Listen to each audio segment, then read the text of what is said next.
What's up, everyone? I'm the Vibe Dev, and today I'm starting a series on how to code with AI like a professional engineer. Quick background, I was a machine learning infrastructure engineer at Apple, I did ML research at Google, and right now I'm an AI engineer at one of the largest financial firms in the world. I see engineers at the best companies in the world using these tools wrong, and online it's 10 times worse. This series is going to show you how to use AI to write production code the correct way. So here's what we're doing today. Today's a high-level intro. I'm going to walk you through my latest side project, a fully automated weather derivatives trading bot that runs 24/7 on Kalshi with real money. I built the entire thing using Claude Code, and by the end of the series, you'll be able to as well. This isn't one of those videos where someone opens Claude Code and says, build me a trading bot, and pretends that works. You're going to actually learn how to architect, test, and ship production-grade software with AI, the kind of code that top tech companies and hedge funds run in production. Alright, so before we touch any code, you need to understand what this bot is actually trading. Kalshi is a prediction market. You can buy contracts on real world events, in our case temperature. A contract looks like this. Will the temperature in New York tomorrow be between 45 and 46 degrees? You buy a yes or no contract, anywhere from 1 to 99 cents, and if you're right, it settles at $1. If you're wrong, you lose what you paid. That's the whole game. The reason this is interesting for a bot is that there are hundreds of these contracts open at any given time. You have 19 cities, high and low temperatures, multiple brackets per city. No human can watch all of them. But a bot that downloads raw weather forecast data and does all the math, it can find mispricings across all 300 markets in just milliseconds. So now you know what we're trading. Here's how the bot actually finds profitable trades. This is the full pipeline on the screen right now. Let me walk you through from top to bottom. So first off, the people trading on Kalshi are a mix. Some are just regular people placing bets. Some are running automated bots like us. Our edge is that instead of using a third-party weather API, we built our own pipelines and schedulers from scratch to pull data directly from the source, straight from government weather servers the moment it publishes, using SQS, push notifications, and raw downloads. That means we react to new data faster than other traders can. So right now we pull data from 4 models. GEFS, a global ensemble model from the US government, ECMWF, the European model, widely considered the best in the world, ICON, a German ensemble model, and NVM, the national blended models, which we use as our ground truth to correct the biases in the other 3. That's 122 independent forecasts for every city every day.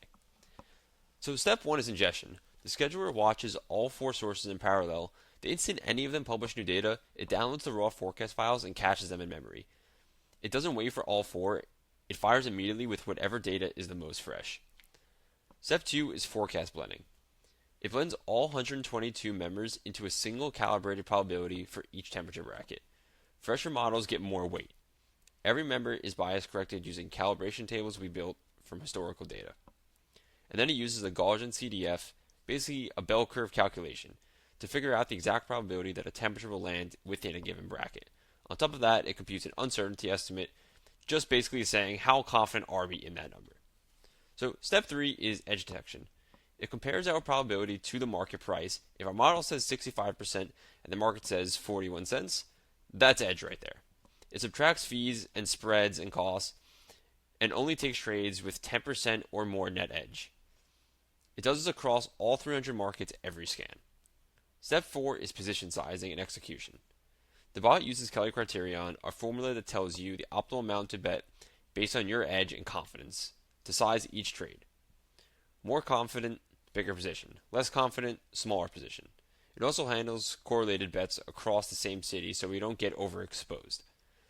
And because these markets are thin on liquidity, it uses a two-phase strategy, an IOC sweep for immediate fills, then resting limit orders at a better price for additional fills over time with some preset TTL. Step 5 is exit management. Every time new data comes in, the bot reevaluates every open position. If the forecast has shifted significantly against our trade, it gets us out of that trade to save us from future potential losses. This whole loop runs about 12 times a day across 19 cities, completely on its own, with no human in the loop. Okay, so that's the system at a high level. Throughout this series, I'm going to show you the exact techniques and best practices I use to build this, the same ones I use every day writing production code at work. But let me start with the simplest thing you can learn right now that will make the biggest difference, how you write your prompts. Let me show you what most people do. They open up Claude Code and type something like this. Build me a position sizing and execution service for my training bot. And Claude Code, if I enter that right now, it will do it. It'll read through your project, it'll write you some code, and it'll probably even run. But here's the problem. You just let the AI make every single decision for you. What algorithm to use for sizing? The AI picked for you. What execution strategy? The AI also picked for you. How to handle the thin liquidity?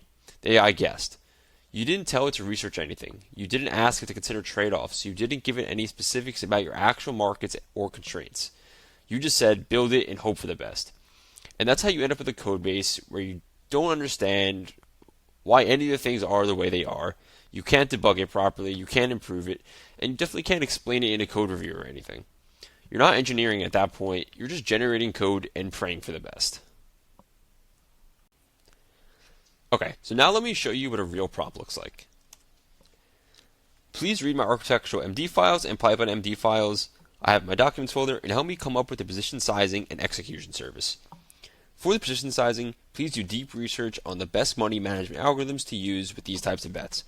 Also, before writing code, talk to me about the pros and cons of these few options so we can decide on the best algorithm to use for our case.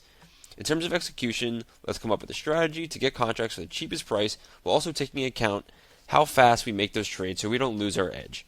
Let's talk about different strategies and whether IOC is better or GTC orders are better, or a mix of a hybrid system maybe. If you need any other context from me before doing this research, please ask me before starting. Again, I've also given it a exact screenshot of what these markets look like, just so it has full context of everything that we wanted to know, so we can pick out the best algorithm for us. So let's break down why this is so much better. First, I'm telling Claude to go read my existing docs before it does anything. It does have access to my project, but I'm pointing to the exact files that explain how the system works. Now it understands the full architecture before writing a single line of code. Second, I'm not telling you what algorithm to use. I'm saying go do research, see what's out there for this type of problem. Maybe Kelly criterion is the answer, but maybe there's something better. I want options, not guesses. Third, and this is a big one, I'm explicitly saying do not write code yet. Talk to me first. Show me the pros and cons. Let's make the decision together. This is how you avoid getting thousands of lines of codes for a problem that you're not trying to solve. Fourth, I'm even bringing my own ideas to the table. IOC orders, GTC orders, maybe a hybrid approach, and then asking Claude to help me evaluate these ideas. And then the last line. If you need any other context, please ask me before starting.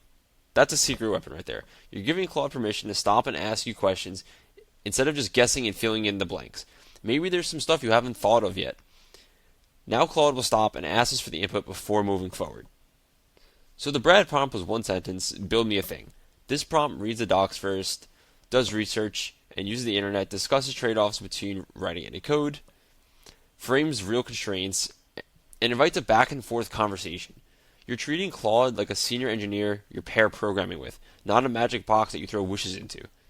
That's the difference between vibe coding and actually engineering with AI. Alright everyone, that was just a quick sneak peek at what I'm building right now and how to get a little bit better at prompting with AI. There's so much more to learn than just prompting though. There's context windows in memory, slash commands, custom commands, skills, agents, MCP servers, test-driven development, how to properly architect and debug your code.